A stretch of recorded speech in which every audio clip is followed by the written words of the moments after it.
To me. I'm going high. To me. All right, I'm calling this episode 1. Oh. Because the previous one we did, I'm calling episode 0. Because it was kind of a precursor. We hadn't done anything yet. We hadn't begun this book. With their floors. Yeah, love floor 0. Floor Z. You, of course, did your homework. I, of course, did my homework. Oh, yeah. We're good boys. Oh, yeah. A+ students. I guess we can talk about where we'll go after this, but do you want to start? Do you want me to start? On the day of the Jackal. You know, why don't you give a you want to give a plot? Yeah, recap? we can do a plot summary. Spoiler alert. If you haven't read the 1963 novel, The Jackal yet, spoiler alert. We've got some French citizens who fought in the Algerian occupation, I'm going to call it, which I've done a tiny bit of little research on, but not probably not nearly enough to like speak authoritatively on it. And they all really loved Charles de Gaulle because he was like, hey, France is Algiers. No, see, that's where you're wrong. They don't love Charles de Gaulle. Well, this is at first. Oh, okay. And then once Charles de Gaulle got into power, he was like, actually, you know what? Algiers should be on its own. I'm all for independence. And, of course, these soldiers who had been fighting there were very upset about this because they had essentially done nothing and watched people around themselves die. And they said, you know what? We should kill him. And then they try. And they mess it up pretty bad. They biffed it. Do you remember why they biffed it? According to the book, which I have not had enough time to verify, is because the sunset is at a different time that month than the previous month. Right. They had the wrong sunset time because they were looking at the Farmer's Almanac from the previous year. Yep. And so the sun had set earlier or was near sunset, and so it was kind of in his eye. Which I have some interesting facts about. So he can't give the go-ahead. Yeah. I have to some give it late. Interesting information not about the Farmer's Almanac, but about that assassination attempt. Oh, okay. That we can get to. Yep. Some of these people get caught. They get in trouble. They get bad. They get punished. Some other people take over. Well, the main guy is executed. By firing squad. And it's yep. the last execution by firing squad in France. See, this is the stuff I'm talking about. We'll get to that stuff. Not that I had that information, but that's great information. This is history is cool. This book is extremely deadcore, and I'm going to talk about that. Yeah, it is very deadcore. I'm going to get deep into some dad game. So, with that being said, some other people come into power, not in France, but other people come into power in the organizations. There's several organizations. Terrorist organization. Yep. Now, the OAS, that being said, if I recall. Yep. Rodin, who is the guy who does take over, but Lieutenant Colonel Jean-Marie Bastien-Thierry, the guy we're talking about who just died, was not a member of the OAS, had tried to reach out to the OAS at some point. This is historical, not in the book. And they just never really talked to him. And so then this other guy who also tried to kill Charles de Gaulle, Antoine Argot, he gets kidnapped randomly. That puts this guy Rodin in charge. And Rodin is like, we really need to kill Charles de Gaulle. And it's going to be hard now because we've messed up a few times. And I think they're on to us. I think they have an idea of what we're trying to do. They put together some clues. And so they hire They hire a assassin of 3 assassins that our boy Rodin finds, who we later find to give himself the code name Le Jackal, or the Jackal. Yep. Which I'd like to talk to you about as well. You want to talk to me And about that's the kind of where main we're at, character of the though book? it's the beginning of, well, when he says, why don't you call me the Jackal? I have a note here that said, did you raise both your fists in the air? When he said the Jackal. Yes. So since we have been speaking of hunting, what about the Jackal? Will that do? And I just imagined you immediately went, he did it! That's the title. And then the next two chapters deal with the Jackal organizing how to get a gun that he's going to use for this assassination, which it gives us some details on, but not exact details, and faking some information so that he can get into France under some fake names. Mm-hmm. That is what I have plot-wise, and then I have a whole bunch of other details, but that's what I have for plot. I miss anything plot-wise that you'd like to bring up? No. Okay. I want to let you tell me your interesting information first, because you already started with the good one, which is that this was the last firing squad sentence to be had in France, which brings me to the point that the entire beginning assassination attempts are all real. Yeah. Yes. They are historical. Jean-Marie is real. Antoine Argot, who is the leader of the OAS and is kidnapped, is real. Those kind of happen at the same time, though. So, like, both assassination attempts obviously not at the exact same time, but the OAS is acting and Jean-Marie was acting at the same time. It's when I looked it up historically, apparently Antoine Argot, him being captured, actually has a little bit to do with Jean-Marie being captured because they intersected. But it's hilarious that he got Antoine Argot when he was kidnapped by the French secret police. He was left hogtied in a truck behind Notre Dame in Paris, and then they just basically called the police and were like, hey, he's over here. Read a little bit more about him. They very briefly, they just say he kind of was a terrorist. He was a horrible dude, and during the Algerian occupation, he would murder and leave dead bodies out, and he has some horribly racist opinions towards Muslims that were, part of that fun time. Yeah, unfortunately, there was a whole bunch of that down there. A little bit.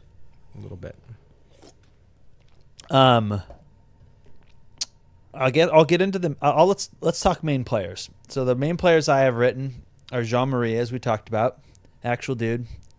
Learned out he invented the Nord anti-tank missile, which was used a little bit during World War II. No, that's wrong. A little bit during the occupation, and then a second generation of this missile that he invented was used by the U.S. Army a little bit. It was apparently okay at taking out tanks, but it was used a whole lot more to take out caves. Cave is already cave a big hiders. hole. Yep. And I couldn't actually find a whole lot of information on specific uses it had. It sounds like the U.S. bought a whole bunch. They made a total of 30,000 of them, and it doesn't sound like they really got used all that much. But anyways, pretty smart engineer guy.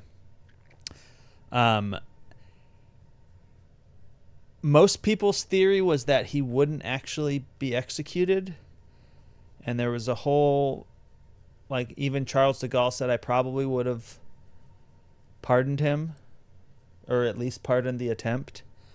And he, in Wikipedia, lists 5 reasons why he didn't do it, but my favorites are that he got mocked during the trial. Charles de Gaulle's appearance got mocked by Jean-Marie, and Charles de Gaulle was pissed about his wife being in the car and being an innocent involved in this situation. Yeah, they did the firing squad, 21 guns, right? And they give one guy a fake bullet. I think that's right. Some just of the so soldiers nobody knows who it is. Well, they give one guy the real bullet. Everybody else. I thought it was blanks, the right? opposite. Is it the opposite? I thought it One was the gets opposite. A blank? Interesting. I do want to do it 50-50. Yeah. 20 real bullets is too many. I wouldn't be able to sleep. I would say I definitely shot him. Yeah. I mean, there's a was a 20 and 21 chance. That's right. That's pretty high odds that I Exactly. shot the dude. Exactly. That wouldn't help me sleep. The next big player is Colonel Antoine Argot. Again, a real dude. I basically told you about him. Which one was he? He was the leader of the OAS. Also tried to assassinate The new leader? Charles de Gaulle. No, the original leader. Oh, okay. The real, actual dude. The one that was kidnapped by the French secret police. His attempt was actually pretty shitty. And I think they didn't even attempt it. It was like, hey, we're going to shoot this guy here. And somebody informed on them and they got caught. And then he later got taken. Then we get into the fake guys. One of the parts that I was going to chat about this is, like you said, based on a real event, this assassination. The beginning, yep. CDG, as I'm going to call him. Yep. He had over 30 assassination attempts on his life. This is the most famous one. Yep. This is the one that has the subset Wikipedia article.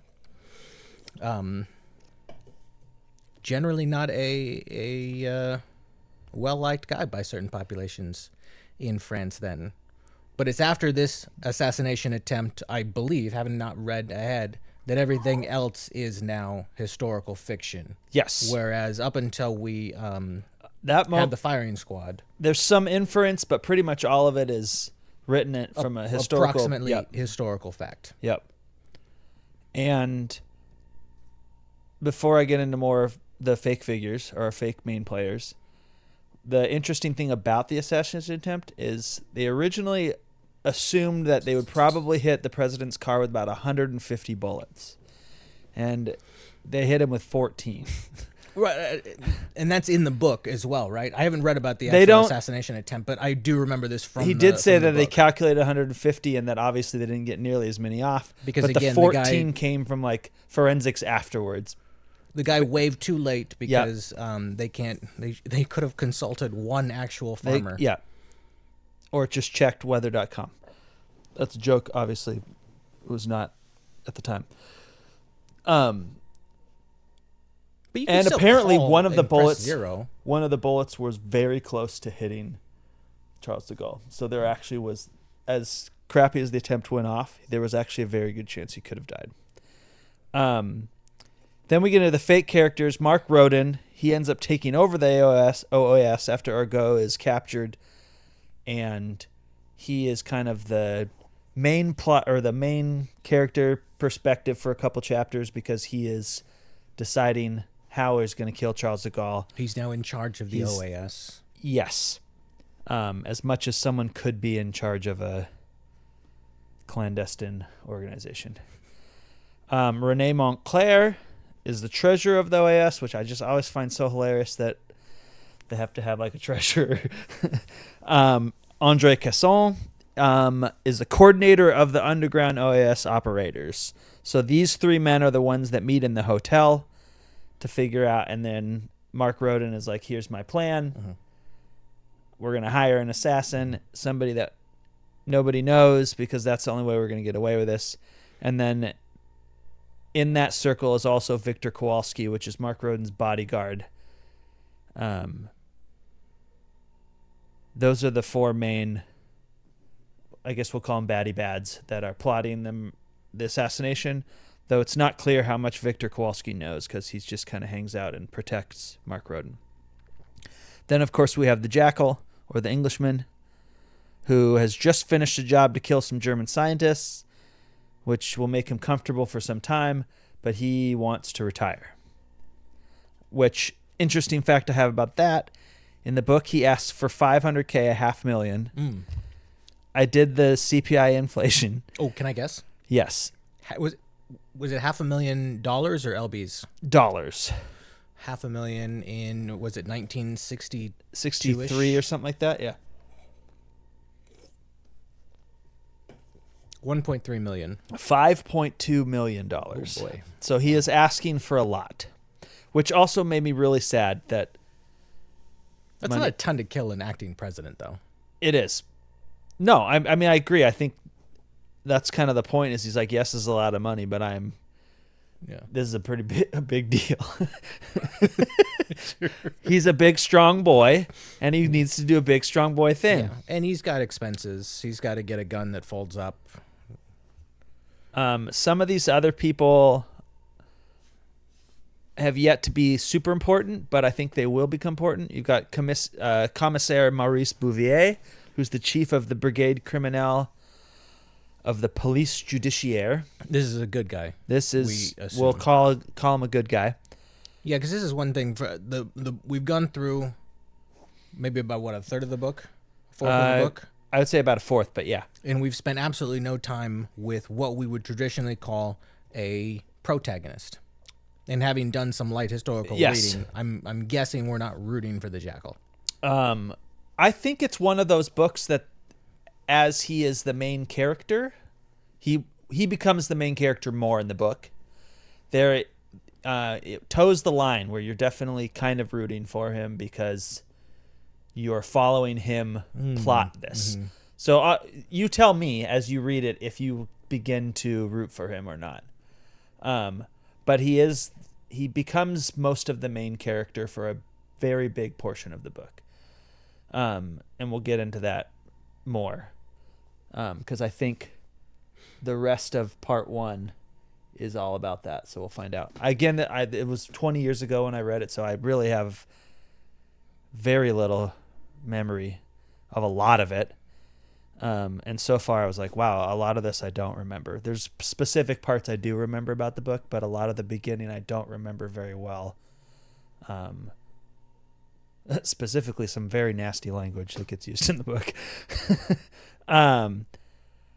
We've got General Gabot, who is the head of the SDECE, which is the Service de Documentation Extérieure et de Contre-Espionnage. So the counter-espionage, basically I don't know if you call them CIA. No. Yeah, CIA probably. That makes sense. Anyways, he is kind of looking at the OAS as this begins, and he's talking. What we've found out so far is that he is tracking these 3 guys, and he's kind of like, what's going on? And at first, Maurice Bouvier, the chief of the Judiciary Police, is kind of laughing about how they're basically going to ground, and they're scared because they lock themselves in a hotel room. Yep, at the suggestion of the Jackal. The Jackal, who he gets half the money up front, but he's going to get half the money at the end, and he correctly reasons that if only these 3 guys know about the plot, and he carries out the plot, but these 3 guys die, they can't give him the money because it's just those 3 guys. So he says, lock yourselves in a hotel room for a long time, a couple months, and then send me the money when I'm all done. Colonel Roland, who's the head of the action service of the SDECE, he's the one who's reading the reports on the OAS and how they've gone to ground. And then the other 2 are Paul Goossens, which is the gunsmith, the armorier, or the armorer. He's Belgian, and all we know is he kind of got really good at making guns and decided to stop doing it legally. I think he kind of destroys his family doing that, but anyways, he's very good at making guns, and that's who the Jackal hires to make this gun. They have a very long conversation about what's needed for the gun. This is one of the aspects that makes this extremely dadcore. Yes. Dads love to watch somebody competently do something. It doesn't matter what it is. They want to stare and go, yep, that's some real good work. And there's several scenes in the book where the Jackal is just, he made the gun this way, and I silently appreciate it. I know there's a ton of that. There's a lot of the Jackal really appreciates that this guy does it this way, which we also get with this other guy whose name I couldn't find. Are you talking about the passport guy? I'm talking about the passport guy. Steals some documents, forges some documents. And the big dadcore moment on that is when he talks about how the photos that are in the front of his studio, he says there's no way that this artist could have possibly made these, as he's clearly a much better photographer. And he also he helps the Jackal figure out his disguise as well, if I remember correctly. Reminds me a bit of, was it The Hitman, the Netflix movie with Fassbender? Yeah. Where it's like the first 45 minutes is just him studiously looking out the window and trying to track this guy. Dads love to sit and watch somebody silently be competent at a job. And the Jackal does a bunch of this too, where he sits silently to figure out how he's going to kill Charles de Gaulle. The only other two main players I have are Charles de Gaulle, obviously. He's the prime minister and later the president of France. Obviously, he's a big character in this because they're trying to kill him. I think to be honest, he's not really that big of a player, obviously, in this story. The big thing with him is just the history with French Algeria and the fact that he was like, Algeria is France. And that was kind of how he came to power, was that statement. And then as he came to power, he changed his mind, which I think historically he probably gets a lot of credit for, because that's probably, if you ask me, the better take. Sure. Well, so I did a little bit of research on this because I thought would it was love to hear interesting. What could you tell me? What year was the book actually published? I think, very good question. I want to say 70. My copyright.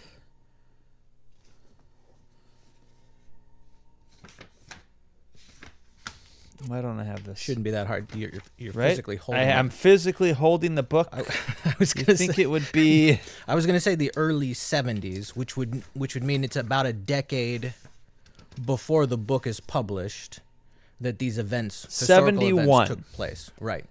So this is obviously not an original copy, but yes, but shortly, not that long after not that long the ago. events. We don't have any of the context for this, but readers in 1971 would have been pretty familiar with what was going on.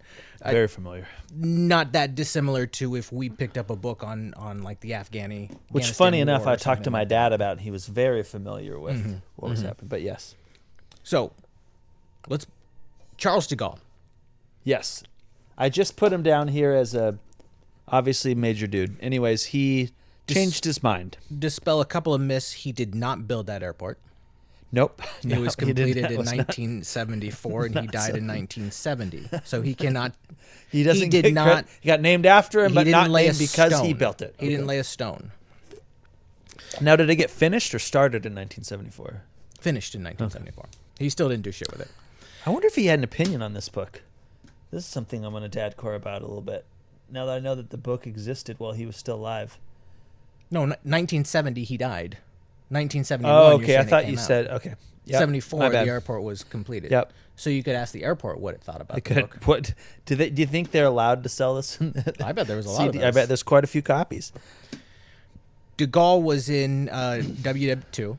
This is a dadcore text, so we're going to start from WW2. Yep. There's actually a lot of mention of WW1 in these books, or in the book too. I'm sure we'll get to that. He's I don't know, like a commander of a tank battalion or a murder of tanks or something like that. And he has some degree of success against the German army, which was not, there wasn't a lot of French success against the German army, if you recall. There weren't. So he got a little bit of renown for taking it to them a little bit. But the French were defeated. Some would say quickly. And he became the leader of Free France, they called it. He escaped. He fucked off first to England, where they harbored him for a little while. He was sentenced to death by by Vichy France, which they never got to him, of course. But he was zip zapping around, trying to rally troops down in Algiers, trying to meet with Churchill and was it Eisenhower at the time over on the U.S. side. He was the leader there of the French resistance, we'll say. The Axis is defeated. Germany loses. France gets to be a country again. And again. And de Gaulle becomes their prime minister, their president, their very first one.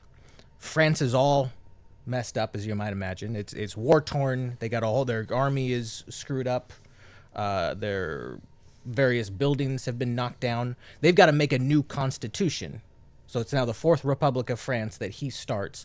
And he's in power for just a tiny little bit of time. Meanwhile, we're trying to divvy up, and I say we as the Americans, we're trying to divvy up Germany in post-WW2. De Gaulle really wants a seat at the table. He thinks he should be part of the big three. The big three, of course, being Eisenhower, Stalin, and Churchill. They won't let him in. They're punking this guy. You had one win. You had one win, little boy. Anytime he does get a seat at the table, it's like when your mom tells you to bring your little brother along when you want to hang out with your friends. So his country got annihilated in WW2. He's getting shut out of being a political power. He's trying his best, but it's just not getting there. He becomes the first prime minister or president, I don't remember. Prime minister at first, but later elected president. And I also don't understand the difference completely, but we can get back on that. You might be thinking about the second time that happened. Yes, because that's fair. He took a little break. It is the second time in the book. The first time, in 1945, he's elected, but it's war-torn, it's absolute chaos, it's economic dishevels. Everybody wants to try and figure out how we build back better. De Gaulle is a more right-wing, conservative type of leader. The biggest party in France at the time is the Communist Party. Yep. He doesn't want to play with the communists. He says the executive branch should have all the power. Which they talk about in the book later, about how they can't believe he turned into a communist. Everybody else says it should be given to the parliament. It should be split out amongst the people. He very much wants to rule this more with an iron fist. So he resigns. And people think he resigned because he wanted everybody to come crawling back to him and say, hey, we want you to be leader again. We were so sorry. And they base this on the other couple of times that he resigned and then took it backseas in the span of a couple of months. But finally he resigns for real. And everybody says, okay, that's fine. You go and do something else. So he fucks off for like 10 years. He writes his memoirs. He pursues his various hobbies. He does a Napoleon. Baking or something, croquet. I have no idea. 10 years pass, and then he gets elected to be prime minister, and then immediately thereafter president. What happened? This is where we're at, and that's where we pick up. What happened in those 10 years? Well, we talked. France was devastated in WW2. Meanwhile, they're losing all their French colonial colonies. Right, which they're, for the most part, no one's upset about, including France, except for... Yes and no. It's starting to take its toll. They lost French Indochina to the Japanese in 1940. They, shortly after World War II, lost their hold in Vietnam. Then they lose, I think it was Morocco and Tunisia. Algiers is the very last major colony that they have. And the closest. They still have some others that are tiny, like, I'm not going to pronounce this country right, but Djibouti? You know that little adorable circle inside of South Africa? They still have that one and probably some islands around there. But they're taking, my point being, they're taking taking a lot of L's. After L after L. They're losing to the French Germany. Empire is shrinking. Oh, my goodness. Meanwhile, they can't get a seat at the political table. This is partly what inspires them to become the fourth nuclear superpower. Okay. In 1964, and it's under this political socio-economic culture that they turn back to de Gaulle as a rah. Exactly, and one of the things that Algiers is French that gets him elected back into power is Algiers is fighting for their independence. It's a horribly messed up war. Maybe some of our French listeners can write in, but the impression that I got was it was close to our version of Vietnam, where we have non-traditional fighting styles, let's say, and absolute atrocities that come with those populations on both sides, French and the Algiers groups. Faleha.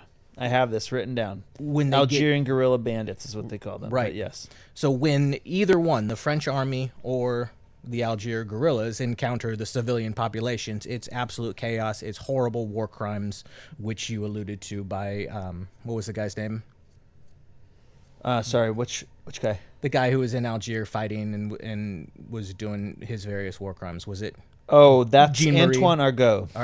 This was Jean-Marie was in the war. I don't have any information on how horrible the duty was. I imagine just like Vietnam, there was a ton of horrible things that happened, and there were probably good people and bad people in all of the situation, and it's fucked up in general.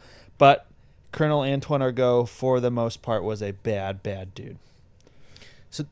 So that's a situation. There's threats to the homeland of France from the Algier army. They're threatening to land there. De Gaulle comes to power, and he says, I'm going to keep this a colony. I'm going to rule them with the iron fist, so on and so forth. But guess what? France has, like, no money. I have a very good... They have no money. They've just been defeated in a world war. They're mention losing this all their colonies. in the book. This war is bankrupting them, and that's on the heels of the war they were fighting in Vietnam, the war that they were fighting in here, in there. Not to mention, they still have to remember, they have to rebuild all those buildings. So they call it the FLN, which are the Falaha soldiers. Again, I could be totally wrong with this. And he talks about when Charles de Gaulle comes into power. And this is my favorite because there's he litters these French terms in the book that I freaking love because he's not French, but he mixes it all in here, and it's kind of awesome where he says the demoralization of the conscripts were a bagatelle, which is, I had to look up bagatelle, but it means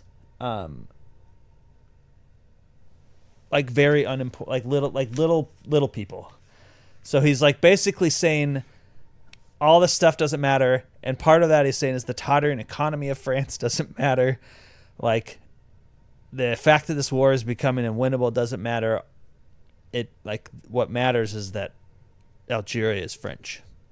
Or not Algeria, Algiers is French. Right. And so that's one of the reasons that I was looking at, because another thing that makes this so very profoundly dadcore is that it reads like a nonfiction. It's a fiction book written to look like a nonfiction book. This is not a character study. You're not getting in the heads of these people. You're not understanding how their childhood impacted them or anything like that. You are hearing from basically a historian style point of view, narratively what happened point by point. And, you know, as I mentioned, when the book came out, this would have been all understood by, like in the same way that your dad would pull a book from Vietnam and understand exactly the climate that this guy was in. Me not knowing that, this sort of outlines why these guys are so very profoundly upset about this. It's because their nation has been absolutely, utterly destroyed, and this is one of the last vestiges of them being a superpower. A swath chunk of the people involved in this were directly involved in the war. Right. And like spent most of their time over there from young to where they were now. They've seen things, they have done things, they have essentially at this point, Charles de Gaulle is saying none of it mattered. It does not matter. Yep. Everything that you have been fighting for, this idea that you have of your nation's place in the world and your place within that, is all for naught. And they're mad. And so they said, let's kill Charles de Gaulle. And that's the backstory and character motivation that you, being a man of a certain age, did not get from Joseph Forsyth, but which I give to you. My gift to you. I only have a couple other tiny things. I mentioned the bagatelle. I just love that phrase. We talked about the SDCE. We talked about Falaha. Pronouncing that probably completely wrong. He uses the word putsch in there, which is just a coup d'etat. It's like the violent overthrow of the government. I like that word. OAS is the Organization Army Secret. CNR is the Conseil National de la Résistance, which the CNR, I believe, is who Jean-Marie Bastien-Thierry is a member of. So this is part of the like separate groups that are all trying to start the same thing. And if I remember correctly, Jean-Marie actually tried to do a coup from Algeria right when Charles de Gaulle was like, we're jumping out. Mm-hmm. Yeah, there was a revolt, rumblings of revolts down there in Algeria from the French forces. Then there's the term fling or flingu, which I'm probably pronouncing completely wrong, which I found is just slang term for a gun. So it's kind of like saying, can you handle this piece? Like at one point he's saying, do you know how to use this gun? Basically he calls it a fling A or a flingu. And he's just being like, do you know how to use this piece? I just like that used. And then I had a hard time finding this, but he says hormist. That's just a queef, isn't it? Which is, it's the frozen mist. So like if you go out in a field and you see that white frost that's all over plants, that's what's called hoarfrost. And so essentially that's coming from like the mist freezing, not it raining on something. It's basically, I couldn't actually find any use of the word hormist, but hoarfrost is like what I found from it. It's all a British term. Talked about the inflation cost. So $5 million, that actually kind of makes sense. It is a lot of money. You could probably retire on $5 million pretty comfortably. And then we talked about the bullets. That's what I've got. Oh, this main person we skipped was Madame Yvonne de Gaulle, which is Charles's wife. And that's only important because she was used as one of the reasons not to give Jean-Marie a pardon from death. Any other thoughts? Let's actually... What about the book? Do you enjoy it so far? We've kind of skipped. I mean, I guess we talked about it being dadcore is a good reason why it's kind of super fun. I actually kind of forgot how good the book was, and I think it's because I do get obsessed with history stuff, and it was fun to be like, who are these people? Yeah, I knew you were going to look a bunch of stuff up. I did. I looked a bunch of it up today in preparation for this. Yeah, see, so I do like it. I enjoyed it. I see how it's going to be. I see how I could be excited for the TV show. They're zip zapping around because we've been to, I think, Belgium. We've been to England. We've been to Austria. We've been to France, obviously. They could show the Jackal down in, was it Egypt that he kills those German scientists? I believe so. I think he was down in Egypt. So we're zip zap zopping all around Europe. It does seem like it would play well cinematically. I have enjoyed the book. I think he does a good job making all the characters lived in.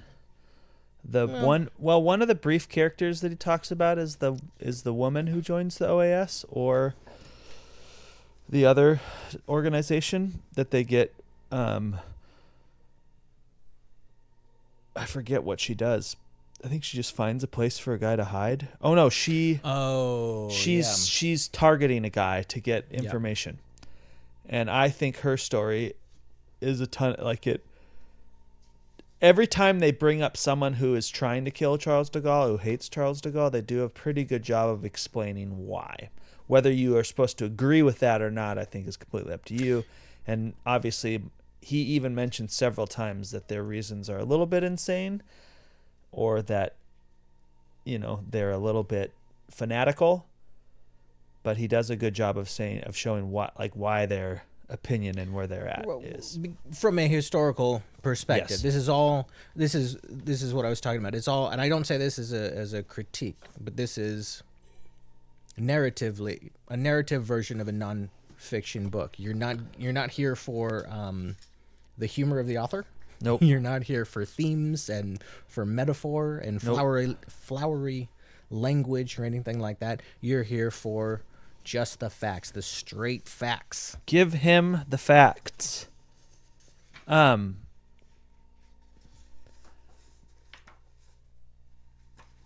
going to read past chapter 9. That ends part 1. This whole part is anatomy of the plot. It gets into the manhunt afterwards, which we'll talk about later. But I think the rest, I don't remember that well, but I think the rest of this is all just about him setting up the assassination attempt. What's the page number, please? It's like 170 something, 183. So we'll read essentially 85 pages. So it's less pages, but we could put another chapter in there, but there's a nice little part 2 break, so it seems like the perfect time to break. And then we'll probably do, I think there's one more part, but we'll probably put Anatomy of the Manhunt into 2 because it's pretty thick. But we'll get into that. But I think we'll probably do this as a 4-parter. That's it. That's all I have. Thanks. Now we're going to watch Civil War. Something unrelated. It's war. It's very dad violence. A wise man once said, "What's so civil about war anyway?" I believe. No. Think about it, then respond. But what is it good for?